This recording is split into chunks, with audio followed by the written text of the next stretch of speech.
আসসালামু আলাইকুম প্রিয় দর্শক, আলোচনায় আপনাদের সকলকে আমন্ত্রণ জানাচ্ছি। এই প্রথম যুদ্ধাপরাধের দায়ে দণ্ডপ্রাপ্ত কেউ বসতে যাচ্ছে বাংলাদেশ জাতীয় সংসদের চেয়ারে।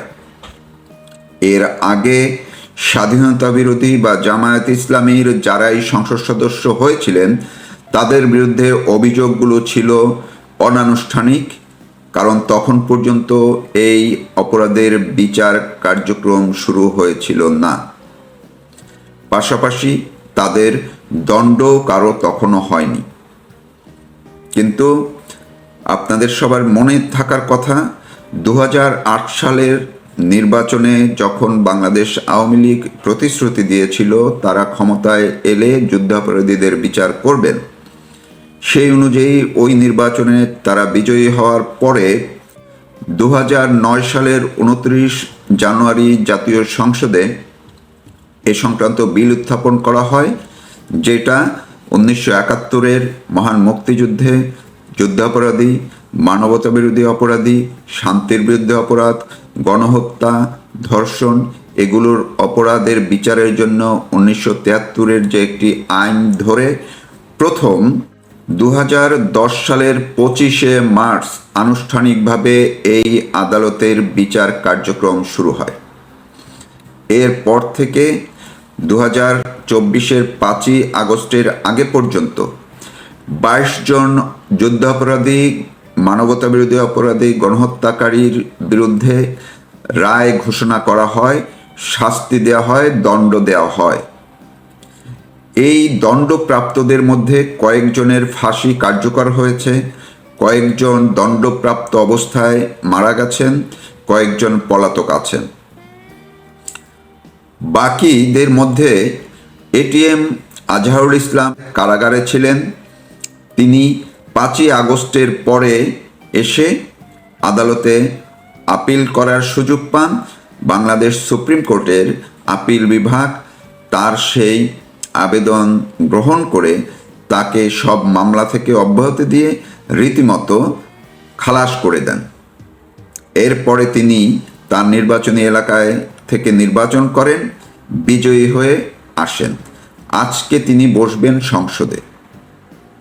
এখন এই যে স্বাধীনতা বিরোধী একজন দণ্ডপ্রাপ্ত, তিনি বসছেন প্রথমবারের মতো জাতীয় সংসদের চেয়ারে। এর আগে যতগুলো সংসদ বসেছিল এবং সেখানে যারা বিএনপির সালাউদ্দিন কাদের চৌধুরী বলেন, জামায়াত ইসলামীর যারা ছিলেন তারা তখন পর্যন্ত দোষী সাব্যস্ত হননি কোনো আদালতের রায়। যদিও গণ আদালতে তাদেরকে অনেকের বিরুদ্ধেই ফাঁসির আদেশ হয়েছিল, গোলাম আজম সহ, কিন্তু সেটি আনুষ্ঠানিক বিচারিক আদালতে ছিল না। আর সেই বিচার কার্যক্রমটি যখন 2010-এর 25শে মার্চ থেকে শুরু হয় সেটি চলমান ছিল। 2024-এর 5ই আগস্টের পরে সব কিছু উল্টে যায়। আরও একজন যুদ্ধাপরাধী, প্রথম যার বিরুদ্ধে মৃত্যুদণ্ডাদেশ হয়েছিল মাওলানা আবুল কালাম আজাদ বাচ্চু রাজাকার, তিনিও এখন দেশে এসে জামিনে আছেন। এই যে আজকে সংসদে বসতে যাচ্ছেন সাজাপ্রাপ্ত, দণ্ডপ্রাপ্ত, মৃত্যুদণ্ডাদেশ প্রাপ্ত যিনি ছিলেন সেই এটিএম আজহার, তার বিরুদ্ধে 1971-এর গণহত্যা, যুদ্ধাপরাধ, মানবতা বিরোধী অপরাধের যেসব অভিযোগগুলো ছিল এবং যেসব অভিযোগে তার বিরুদ্ধে রায় হয়েছিল, একটি দুটি মামলা বা অভিযোগ তার বিরুদ্ধে ছিল না। 2014 সালের 30 ডিসেম্বর আন্তর্জাতিক অপরাধ ট্রাইব্যুনালে জামায়াত ইসলামীর নেতা এটিএম আজহারুল ইসলামকে 3টি অভিযোগে মৃত্যুদণ্ড দেওয়া হয় এবং 2টি অভিযোগে অন্যান্য কারাদণ্ড দেওয়া হয়। এছাড়া আরও একটি অভিযোগ থেকে তাকে খালাস দেওয়া হয়েছিল। 2019 সালে 31 অক্টোবর সুপ্রিম কোর্টের আপিল বিভাগ যখন এটি আপিল করা হয়েছিল তখন আপিল বিভাগ এটি বহাল রাখে। 2024-এর 5ই আগস্টের পরে পরিস্থিতি পাল্টে যায় এবং যথারীতি এই এটিএম আজহারুল ইসলামের পক্ষ থেকে তার আগের যে তার বিরুদ্ধে রায় সেগুলো রিভিউ করার জন্য আবেদন করেন আপিল বিভাগে, এবং যথারীতি সৈয়দ রিফাত আহমেদের নেতৃত্বাধীন আপিল বিভাগ আগের সব রায় বাতিল করে দেন। অর্থাৎ তার মৃত্যুদণ্ডাদেশ সহ যত সাজা ছিল সব তারা বাতিল করে তাকে খালাস দিয়ে দেন এবং বলে দেন যে কোনো রকম অন্য কোনো মামলা না থাকলে তাকে মুক্তি দেওয়ার জন্য। যথারীতি তিনি মুক্তি পেয়ে গেছেন। এটিএম আজহারুল ইসলামের বিরুদ্ধে যেসব অভিযোগ ছিল এর মধ্যে একেবারে চুম্বক অংশগুলো হচ্ছে 1971-এর মার্চ এপ্রিল মাসে ইসলামী ছাত্র সংঘের রংপুর ইউনিটের সভাপতি ছিলেন এই এটিএম আজহারুল ইসলাম। তিনি পাকিস্তানি সেনাবাহিনী এবং জামায়াত ইসলামীর সদস্যদের সহযোগিতায় রংপুর সদর থেকে 11 জন সাধারণ নাগরিককে অপহরণ করেন, সেনানিবাসে নিয়ে 7 দিন নির্যাতন করেন এবং দখিগঞ্জ শ্মশানে নিয়ে হত্যা করেন তাদেরকে। অপহরণ, আটক, নির্যাতন, হত্যার ঘটনায় মানবতাবিরোধী অপরাধের অভিযোগ আনা হয় তার বিরুদ্ধে। এটিএম আজহারের বিরুদ্ধে দ্বিতীয় অভিযোগটি ছিল 1971-এর 16 এপ্রিল আজহারুল ইসলাম পাকিস্তান সেনাবাহিনী এবং জামায়াতের সঙ্গে মিলে মকসেদপুর গ্রামে আক্রমণ চালান। তারা বাড়ি ঘরে লুটপাট চালায়, অগ্নিসংযোগ করে এবং অসংখ্য নিরস্ত্র সাধারণ মানুষকে হত্যা করে। আরেকটি অভিযোগে ছিল 1971-এর 17 এপ্রিল এই আজহারুল ইসলাম রংপুরের ঝাড়ুয়ার বিলের কাছে হিন্দু অধ্যুষিত একাধিক গ্রামে পরিকল্পিত হামলায় অংশ নেন। এতে প্রায় 1200 জন নিহত এবং আরও 200 জনের বেশি মানুষকে অপহরণ ও হত্যা করা হয়। আরেকটি অভিযোগ ছিল 1971-এর 30 April Azharul Islam Rangpur Carmichael college থেকে 4 জন হিন্দু অধ্যাপক ও 1 জন অধ্যাপকের স্ত্রীকে অপহরণ করে পরে তাদের হত্যা করা হয়। আরেকটি অভিযোগ ছিল এই আজহারুল ইসলামের বিরুদ্ধে 1971 সালের মার্চ থেকে ডিসেম্বর পর্যন্ত আজহারুল ইসলামের নেতৃত্বে রংপুর টাউন হলে বেশ কয়েকজনকে অপহরণ করে আটক রাখা হয়, যেটি ধর্ষণ ক্যাম্প হিসেবে ব্যবহৃত হতো। অপহরণ, আটক, নির্যাতন, ধর্ষণ এবং অন্যান্য অমানবিক কর্মকাণ্ডের অভিযোগে তাকে এই মামলায় 25 বছর সাজা দেওয়া হয়েছিল। আরেকটি অভিযোগ হয়েছে 1971 সালের নভেম্বর ও ডিসেম্বর মাসের 2টি ঘটনায় আজহারুল ইসলাম এক যুবককে জয় বাংলা স্লোগান দেওয়ার জন্য চড় দেন এবং পরে তার ভাইকে অপহরণ ও নির্যাতনের নির্দেশ দেন। নির্যাতনে ওই ব্যক্তি স্থায়ীভাবে পঙ্গুত্বের শিকার হন। অপহরণ, আটক, নির্যাতনের ঘটনায় আংশিকভাবে দোষী সাব্যস্ত হন। এই মামলায় 5 বছরের সশ্রম কারাদণ্ডের রায় দিয়েছিল তার বিরুদ্ধে আদালত। আর 3টি মামলায় তার 3টি অভিযোগে তার মৃত্যুদণ্ডাদেশ দেওয়া হয়েছিল। তো এখন শুরু হওয়া যুদ্ধাপরাধী চিহ্নিত দোষী সাব্যস্ত যুদ্ধাপরাধীকে নিয়ে এই যে জাতীয় সংসদের যাত্রা, সেটি আমরা দেখতে দেখব। আর মুক্তিযোদ্ধারা যারা বাংলাদেশকে স্বাধীন করেছেন, যুদ্ধ করেছেন, তারা কারাগারে বন্দী আছেন এবং তারা দূর থেকে এগুলো দেখবেন। 2024-এর 5ই আগস্টের মধ্য দিয়ে যুদ্ধাপরাধীকে চিহ্নিত, আনুষ্ঠানিকভাবে দোষী সাব্যস্ত যুদ্ধাপরাধীকে সংসদে পাঠানো গেছে। ধন্যবাদ। এই যে সারাদিন চিল্লাইতো না বঙ্গু, মূর্খ বঙ্গুরা, ঢাকা না দিল্লি, দিল্লি ঢাকা, ঢাকা না দিল্লি চিল্লাইতে, যে ওদের কথা বলছি। ওহে মূর্খ জাতি, হঠাৎ কি হলো? এই যে ইরানের সাথে আমেরিকা এবং ইসরায়েলের যুদ্ধ, তাতে তোদের তেল নাই। 8 ঘন্টা 10 ঘন্টা মোটরসাইকেল নিয়ে দাঁড়াইয়া থাকস, পেট্রোল পাম্পে তেল পাস না। তো এখন সেই ঠিক ভারতরে আবার আব্বাড়াইকা তেল আনছিস। তো সে তেলটাও আনছিস কিভাবে? সেই পাইপলাইন, যে পাইপলাইনের কথা বলে বলে তোরা বলতি যে আমাদের তেল গ্যাস সব ভারতকে দিয়ে দিয়েছে আওয়ামী লীগ সরকার। ওরে হারামির বাচ্চারা, আওয়ামী লীগ সরকার ভারতের তেল গ্যাস, তোদের নিজেদেরই ফকিরনি চলতা রাস্তা 5 দিনের তেল গ্যাস নাই, তোরা আবার ভারতরে দিবি। তো তোদের আব্বা কোথায় এখন? তোদের সে পাকি বীজের আব্বারা কোথায়? তোর আব্বাদের খবর দেখছস? তোদের আব্বারা অলরেডি স্কুল কলেজ মাদ্রাসা সব বন্ধ করে দিছে। কইছে যে আলো জ্বালাইস না, লাইট জ্বালাইস না, তেল নাই, তেল পাবো না। ওই ফকিন্নির বাচ্চার তো এমনিই নাই। কই ওই ফকিন্নির বাচ্চা এখন তো করে জাহাজ বেড়া পাঠায় না? এখন কেন 5,000 মেট্রিক লিটার তেল ডিজেল ভারত থেকে আনতে হয় রে? এইভাবে এখন আনতে হয় কেন? কি কবি, কি কস এখন জানি, কি কি কি কি কি কইতেছস? পয়সা দিয়া? এ হারামির বাচ্চা, পয়সা দিয়া তোর আব্বাগো থেকে কিন, আমেরিকি থেকে কিন না এখন তেল। পয়সা দিয়ে এখন তুই পাকিস্তান থেকে কিন। ওই ফকিন্নির পুত্র তো নিজেরই তেল নাই, পয়সা দিলে কি তোর পয়সা খাইয়া বইয়া যাবো গা? তোর পয়সা খাইয়া কবে যে ভাই এখন নাই আর নাই, এর কি তেল আছে? তোরা আমেরিকা আব্বার থেকে এখন তেল কিন, তোর অন্য মিডল ইস্ট আব্বাদের থেকে তেল কিন না। এখন তেল কারো থেকে পাস না কেন? এখন কেন আবার ভারতের হাতে পায়ে ধরতে? ভারতের ওইটাও এখন চুষ্ট হয় যে আপনার আব্বা আমারে বাঁচান। তেল বিশাল এক জিনিস, পাশাপাশি রাষ্ট্রের সাথে সম্পর্কের যে কত বড় জিনিস, পাশাপাশি এটা রাষ্ট্রের সাথে সম্পর্ক থাকলে যে কি জিনিস সেটা এখন বুঝ। আরে পাশের, তুই মারা গেলে ঘরের ভিতরে তোরে পাশের বাড়ির লোক আইসা প্রথমে দাফন কাফনের ব্যবস্থা করব। তোর আত্মীয় স্বজন আইব আরো অনেক দিন পরে, আবার কেউ কোথাও আইব না তোর জানা যায়, আশপাশের বাড়ি আলারা আইব। আর তোরা কি কস? ঢাকা না দিল্লি, ঢাকা না দিল্লি, যা এখন যা জ্বালায়াতে ইন্ডিয়ান এম্বাসি। এখন যে ইন্ডিয়ান এম্বাসি জ্বালাস না কেন? এখন কস না কেন? এখন পাইপলাইন উড়াইয়া দে যে না এই হিন্দু ডিজেল নমুনা। ও আচ্ছা, এখন ভালো লাগে না?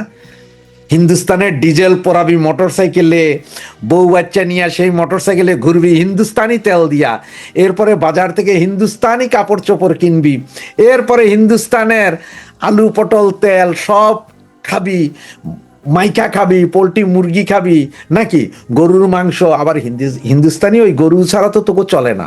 ওই যে বোল্ডার গরু, সাদা গরুর মাংস ছাড়া তো খাইতে পারস না, কারণ তোকে দেশে যেসব গরু এটাতে ইঞ্জেকশন মারা গরু, ফুলাইন্না গরু। এই মাংস না, একটু বলদ গরুর মাংস খাইতে হয় তোদের, এগুলা খাবি আবার ইন্ডিয়ার বিরুদ্ধে কথা কবি নাকি? তো এখন এই তেল যে জ্বালাবি, তেল দিয়া যে ঘুরবি, তেল দিয়া যে বউ বাচ্চারে নিয়ে যাবি, তখন তোরা হিন্দু হয়ে যাবি না রে হারামির বাচ্চারা? কিরে, পলিটিক্সের কিছু বুঝাস তোরা? বঙ্গু মুমিন, তো করে মুমিন কইতে লজ্জা লাগে। কিসের তোরা মুমিন আর কিসের তো কাছে ওই তোরা, তোদের কাছে ইসলাম? তোরা তো কাফেরই ইসলাম। তোর হচ্ছে যে এজিদ ইসলাম, এজিদ। বাংলাদেশের যত মুসলমান সব এজিদ, কোনো একটা মুসলমানও নাই। তো এখন এই যে তেল নিয়ে গন্ডগোল, যদি আগামী আর 15 দিন এই যুদ্ধ চলে, এরপরে কি হইব? তোর কাছে সেই পরিমাণ ডলারও নাই যে ডলার দিয়া তোরা আইসা কিনবি। কারণ যেই মিডিল ইস্ট পার্টি যারা ডলার পাঠাইবো, তো করে রেমিটেন্স পাঠাইবো, হেগো বেতন বন্ধ হয়ে যাবো 2-1 দিনের ভিতরে, কাম বন্ধ। খোঁজ নিয়ে দেখ, আত্মীয় স্বজন ম্যাক্সিমাম ঘরে ঢুকে গেছে গা। আমার এরকম বহু পরিচিত আছে, এরা কে ভাই আমাকে দোকানে দোকানদারিও চলে না, 100 রিয়েল বেচতে পারি না, ঘর ভাড়া দিমু কেমনে, খানা খরচ চালামু কেমনে, আর দেশে পাঠামু কেমনে? তো সব শেষ। যদি 15 দিন 20 দিন এভাবে চলতে থাকে, আর যদি 6 মাস চলে, তাহলে তো তোকে বঙ্গু মোমেনদের কি অবস্থা? আমারও কোনো সমস্যা নেই, কিন্তু আমরা কিন্তু দেশের বাইরে আছি, বড় মজায় আছি। এখানে বাড়ছে, বাড়ে না যে তা নাই, 14 সেন্টস বাড়ছে। তো 14 সেন্টস বাড়লো কি, আমার তো কোনো সমস্যা নাই, আমার গাড়িও নাই, ঘোড়াও নেই। আমি তো ভাই মেট্রোতে আর টিউবে চড়ি, আমি তো হাইটটা মাইরা দিই, আমার তো আর খরচ বাড়ে নাই। জিনিসপত্রের দাম কিছুটা বাড়বো, এইটাও আবার সরকার আমগুলো ম্যানেজ করে দিব, যা বাড়বো তাও আবার ম্যানেজ করে দেবো, কোনো সমস্যা নেই আমগো। কিন্তু তোকে বঙ্গুগো কি অবস্থা? যারা দিল্লি না ঢাকা, দিল্লি না ঢাকা, তাকে কি অবস্থা এখন? এখন কোথায়? এখন কি পিন্ডি পিন্ডি যাও না এখন বাবারা? এখন দিল্লির সব ভাল লাগে। এখন নরেন্দ্র মোদী মুইতা দিলে এই মুতো খাবি তোরা। দেইস আবার ওই যে পাইপলাইন দিয়া নরেন্দ্র মোদীর মুতো ঢুকতেছে, হয়তো নরেন্দ্র মোদী প্রতিদিন মুইতা দিতেছে, কিন্তু পাইপলাইনে এই মুতো তোরা এখন খাবি। তোদের এই খাওয়া ছাড়া উপায় নেই। তার হাত পায়ে ধরে এই যে মালিশ শুরু করছ, বেশি দিন নাই সব চুইসাও দিবি তোরা, এমন চষা চুষবি তোরা যে তোকে চষাই বন্ধ হইব না। নুনুনাথ আব্দুল্লাহ উনি এমন কইরা ফেলাইলেন যে একবারে ওফ, খেজুর আসছে, আমি হিসাব করে করে দেখাচ্ছি, এইটা এখানে যাবে, এটা। ও ভাই, আসছে তো 520টা, তো এখানে 500 বক্স, 20 বক্স কই গেছে? আপনার আব্বার পেটে নাকি আপনার আম্মার ডটের ভিতরে? কোথায় গেছে একটু কইবেন আমাদের? মস্করা করেন। আইসে তো রমজানের 45 দিন আগে, এখন আর সময় আছে 9 দিন। আরো যেই খেজুর আসছে ওই খেজুর মার্কেটে সেইখান থেকে দলা পচা গলা খেজুর দিয়ে এখন আইনা আপনি দিছেন। হ্যাঁ, আর সরকারের খুব খাদ্য গুদাম থেকে খেজুর আসছে ত্রাণ ও দুর্যোগ ব্যবস্থাপনা মন্ত্রণালয় থেকে। অরিজিনাল খেজুরের প্যাকেটটি কেন কাউরান বাজারে বেচলেন? আর পচা খেজুর আইনা এখন এই যে 9 দিন আগে মানুষের দিচ্ছেন, মানে হুড়াহুড়ির ভিতরে খেজুর দিছি, কেউ আর চাইব না, এগুলো নিয়ে আলোচনার টাইম নেই তো। কারণ আপনি আজকে কালকের ভিতরে খেজুর দিবেন, মানুষের তাড়াতাড়ি খেয়া ফেলাইবো, এরপর ঈদ মার্কেটিংয়ে লাগিয়ে যাবে, সুতরাং মানুষ আলোচনাই করতে হবে খেজুর কি পচা ছিল না গলা ছিল। আর আপনার কাছে যদি এই খেজুর যদি কোনো ব্যাংকে রাখা যেত এটাও রাখতেন। বন্যার সময় 12-13 কোটি টাকা, হেটার হিসাব দিলেন না। এখানে এখন 520 প্যাকেট খেজুর পাইয়া কয়েক 500 প্যাকেট। অবশ্য আপনি আমার কথা মিথ্যা হইতে পারে, সরকারি গ্যাজেটও দেখাই দিচ্ছে আপনি, এই যে দেখেন।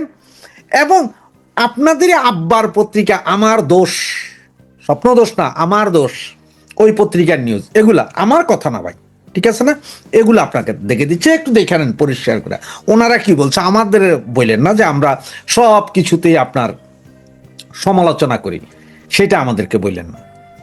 এদিকে আবার তেল নিয়েও নতুন নাটক। গত 2 দিন ধরে তো ভারতের মোদির ডট ডট পর্যন্ত চুইয়া মুইয়া তেল চাইছে। এখন মনে হয় একটু বুঝতে পারছে যে মোদি কি পুরা তেল দিব কি দিবে, কারণ সবার তেলের দরকার। আপনারা তো যা দিব, যে চুক্তি আছে সেই চুক্তি অনুযায়ী অতটুকু দিবে, এর বেশি তো আর দিব না, কারণ আপনারা তো আর জঙ্গি সরকার, আপনারা তো আর নর্মাল সরকার না। তাই এখন আপনার আবার নতুন নাটক, রাশিয়া থেকে তেল কেনার অনুমতি চেয়েছে আমি আমেরিকার কাছ থেকে। কয়দিন পর বউ লইয়া শুইতে গেলেও আমেরিকার অনুমতি লাগবে নাকি ভাইয়া? তারেক ভাইয়া, আমার ভাবির লোকে শুইতেও কি আমেরিকার অনুমতি লাগবে এখন আপনাকে? না, চোখে চোখ রেখে কথা বলবো, সবার আগে বাংলাদেশ ভাইয়া। এখন বাংলাদেশ কই গেছে ভাইয়া? এখন কেন আমেরিকা থেকে অনুমতি নিতে হয়?